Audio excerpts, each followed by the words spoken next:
A voice enters the room, warm, human, familiar. And the shocking part is that its owner may no longer be able to speak or may no longer even be alive.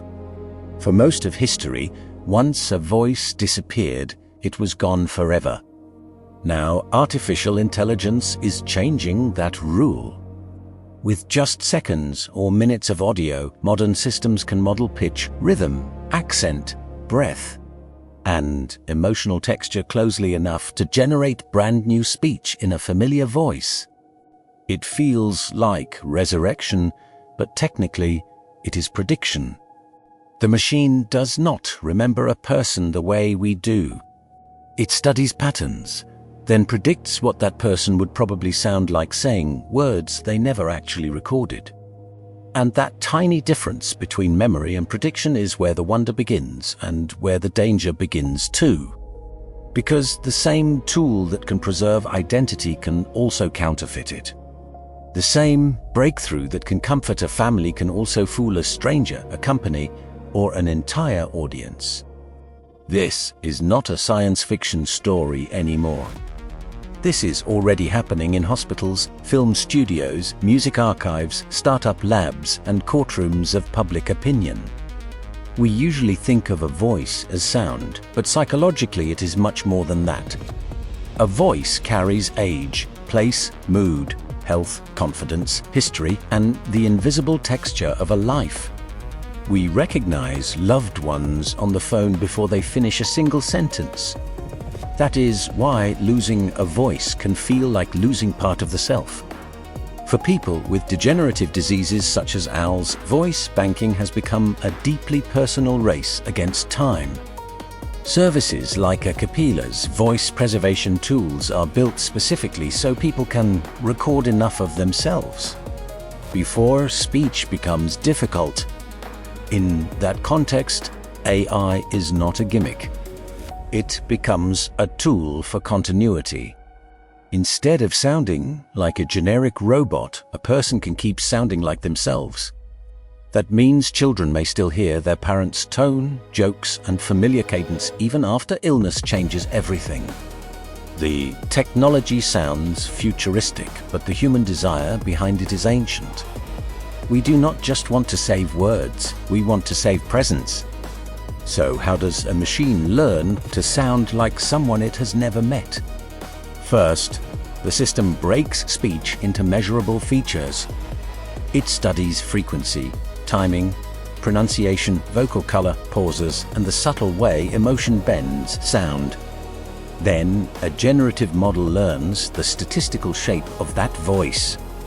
Some systems work almost instantly from short samples, while higher fidelity cloning can require much larger, cleaner recordings.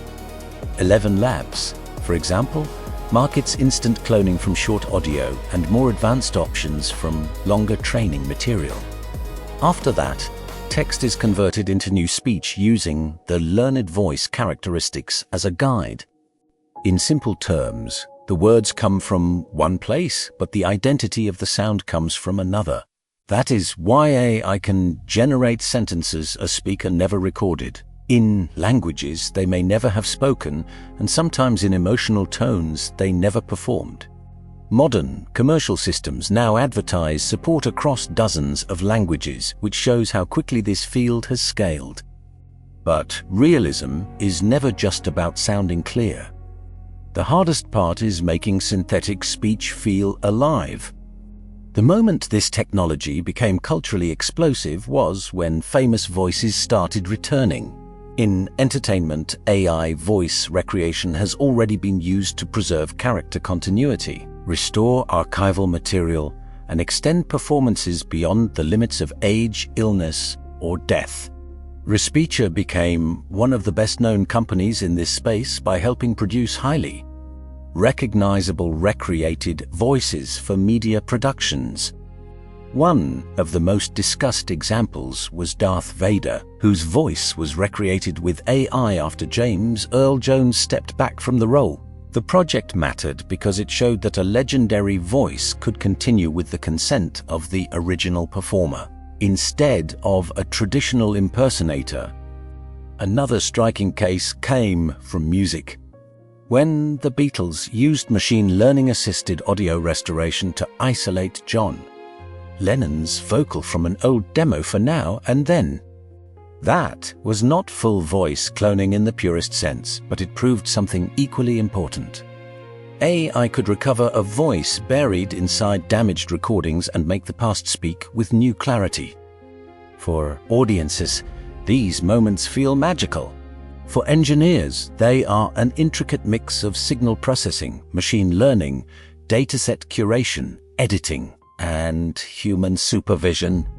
For families and fans, they raise an uncomfortable question. Are we hearing the person or only the world's best imitation of their absence? The most meaningful future for this technology may not be celebrities at all. It may be ordinary people trying not to disappear from their own daily lives. In healthcare, personalized, synthetic voices can preserve identity better than generic assistive speech ever could. Researchers studying ALS and voice banking describe personalized synthetic voices as approximations of a person's natural speech, not just replacements for it. That difference sounds technical, but emotionally it is enormous. A preserved voice does not just transmit information, it transmits identity. It lets sarcasm sound like sarcasm, affection sound like affection, and memory sound like memory.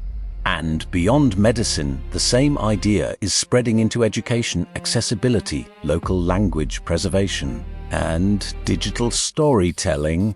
Voices that once would have been lost to illness, geography, or bad recording quality can now be preserved in ways that were impossible only a few years ago. This is where the technology stops looking like a novelty and starts looking like infrastructure. Not a toy, not a trick, but a new layer of how humans may store themselves.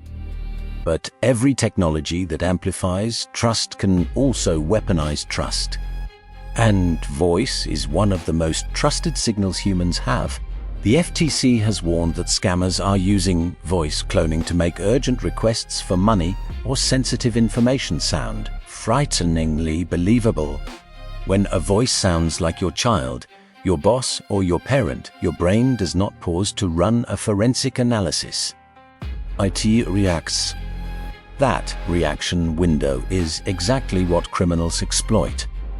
This is why the battle around synthetic voices is no longer only technical. It is legal, economic, cultural, and deeply psychological.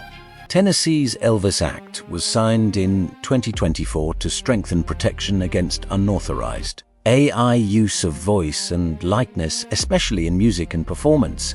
SAG-AFTRA has also pushed contractual protections around consent, compensation, and control for digital voice replicas. The message is becoming clear. If a voice can be copied, then identity itself needs new rules. And that leads to the most unsettling question of all. In a world of synthetic voices, what does hearing someone actually prove anymore? Detection tools are improving, and NIST has been working on frameworks and risks around synthetic content, but the gap between generation and detection remains a moving target. Every gain in realism raises the price of doubt. Journalists, courts, families, employers, and voters may all need new habits of verification. The future may include watermarking, consent logs, provenance metadata, challenge response phrases, and stronger authentication layered around speech. But even if perfect detection arrives, something fundamental has already changed. Hearing is no longer the same as believing. And yet, despite all the risk, people will keep building this technology because the promise is too powerful to ignore. Somewhere tonight, a person who is losing their voice is recording one more sentence to keep tomorrow from sounding empty. Somewhere else, a machine is learning to make absence sound present. And the next time you hear a voice that feels impossible, the real question may not be whether it is fake, but what it means that we can bring it back at all.